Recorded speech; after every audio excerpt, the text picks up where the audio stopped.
امروز جمعه است 26 ینوری سال 2024.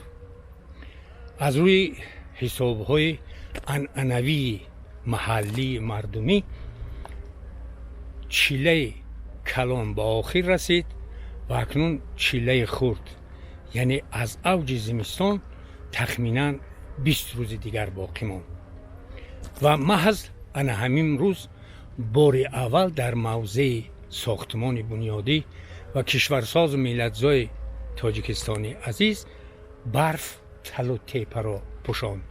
بار اول در این موضع برف کورپه شد. تا این وقت از روی تجربه در اینجا بوده ما که بیش از 14 سال باز همراه بنیادگذاران کاخ نو اینجا کار و پیکار داریم. ماهای اکتبر، دیر نوامبر، اقلا دکبر اینجا پره زیر برف میموند. اما این سال، یعنی در زمستان سال 2023 و 24، آخری تیر ماه و اول زمستان پره به برف باران گذشت و اکنون مشاهده میکنیم که زمستان آغاز یافت.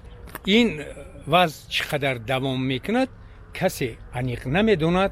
به هر حال از روی تجربه به دست آمده و تأکید کلانترها، وقتی که زمستان در کوهستان سیر برف می آید، همون سال با برکت است، سال پرفیض است، سال بابرار است، خاصه برای کشاورزان و چارواداران که در تل و تیپه علف موافق تب می روید و دال و درخت نیز حاصل فراوان می دهد.